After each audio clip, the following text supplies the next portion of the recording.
કરવા માંગુ છું. કદાચ એ મારું આજનો એક્સપિરિયન્સ છે કે હું આજે સવારના ઉઠી છું એટલે મને વિચાર આવે છે.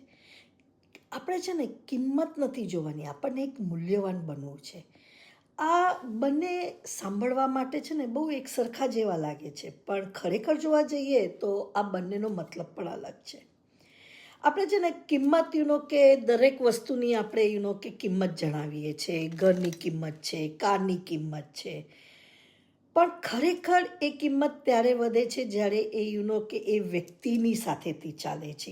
કે આપણે એક મોંઘી ઘડિયાળ લે છે, ખરીદી શકાય છે, પણ આપણે સપોઝ કે એ મોંઘી ઘડિયાળની અગર જો આપણે સમયની કદર ના કરીએ તો એ ખરીદી પણ શું કામનું. મોટું ઘર આપણે ખરીદી શકીએ છીએ યસ, અને આપણે લીધું છે, પણ અગર જો એની અંદર અગર જો પરિવાર અને પ્રેમ અને આપણું એકતા ના હોય તો કેમ ચાલે. પણ પૈસા કમાવવું એ સૌથી સરસ, અને કે આપણને એ જ જોતું હોય છે ને આપણે એનાથી જ આગળ વધીએ છીએ. કે આપણી એ જરૂરિયાત છે, કારણ કે આ બધી આપણી જરૂરિયાતો પૂરું કરવા માટે ક્યાંક ને ક્યાંક આપણને એની ખાસ જરૂર પડે છે, પણ એની કદર કરવી જરૂરી છે. પણ એની કદર કરવા માટે આપણને આગળ એક સફળતાનું કંઈક પગલું તો ભરવું પડે છે. તો સાચી સફળતા કોને મળે છે ત્યારે એવો શબ્દ આવે છે કે આપણે શેની માટે કરીએ છીએ, પરિવાર માટે કરીએ છીએ કે આપણે પોતાના માટે કરીએ છીએ. એટલે તમારા શબ્દો, તમારા વિચારસરણી, તમારો સ્વભાવ, તમારું મદદ કરવાની જે ભાવના છે એ જ તમને મૂલ્યવાન બનાવે છે. કારણ કે એ જ તમારા ખરેખર ક્યાંક સપનાઓ છે, અને એ પૂરા કરવા માટે તમે એની ઓળખના માટે તમે કમાવી રહ્યા છો. તો જો તમારી પાસે પૈસા છે અને તો જ તમને લોકો ઓળખશે. કે એ મારો પોતાનો પર્સનલ અભિપ્રાય છે. કે તમારી પાસે જો ખરેખર કે તમે મૂલ્યવાન છો ને તો લોકો તમને ખરેખર યાદ કરે છે.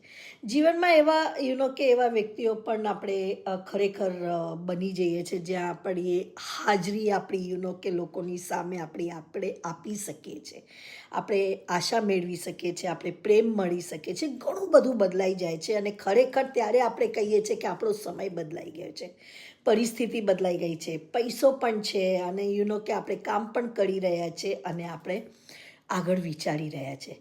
પણ સારા મૂલ્યો અને સારા સંસ્કાર એ જીવનભર તમારી સાથે જ રહે છે. એનું ખાસ તમારે નિર્ણય લેવાનું છે, એનું ખાસ તમારે એના ઉપર કે ધ્યાન રાખવાનું છે.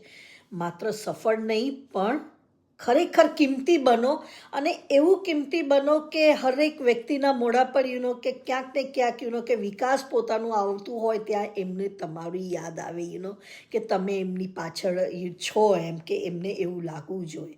અને આ સફળતાનો જે રસ્તો છે એ જ્યારે મેં કે મારા પરિવાર માટે ને મેં જ્યારે બધું કર્યું છે ત્યારે મને ખરેખર આ કિંમત એટલે કે ડિજિટલ બિઝનેસની જે કિંમત છે એની મને ખબર પડી, અને હું એ શાંતિપૂર્વક અને મારા સમય પર, મારા નિર્ધારિત સમય પર હું એ કામ કરું છું. સિસ્ટમની સાથે કનેક્ટેડ છું, કમ્યુનિટીની સાથે કનેક્ટેડ છું, અને જીવનભર એ કમાણી માટે કે હું તૈયાર થઈ ગઈ. કારણ કે ક્યાંક ને ક્યાંક કે એ કિંમત જે મને છે કે મારા સમયની કિંમત, મારો ફ્રી ટાઈમનું કિંમત, અને મને ગમે ત્યાં ક્યારે કામ કરવાની જે આઝાદી છે એનું જે મને જે સન્માન આપ્યું છે that is what my it is. હું હવે રાજી ખુશીથી કે મારું કામ કર્યા કરું છું, અને યસ, એન્ટરટેનમેન્ટની સાથે સ્ક્રોલિંગ કરતા સાથે સાથે પણ હું અર્ન પણ કરી રહી છું. સો લર્ન, અર્ન એન્ડ ગ્રો. તો તમે જો વિચારતા હોય કે આ કેવી રીતે થાય છે તો www.diptinandu.com જરૂરથી જઈને રજીસ્ટર કરજો, અને ત્યારે તમે મને જણાવજો કે તમારે શું કરવું છે, પૈસા કમાવા છે કે મૂલ્યવાન બનવું છે.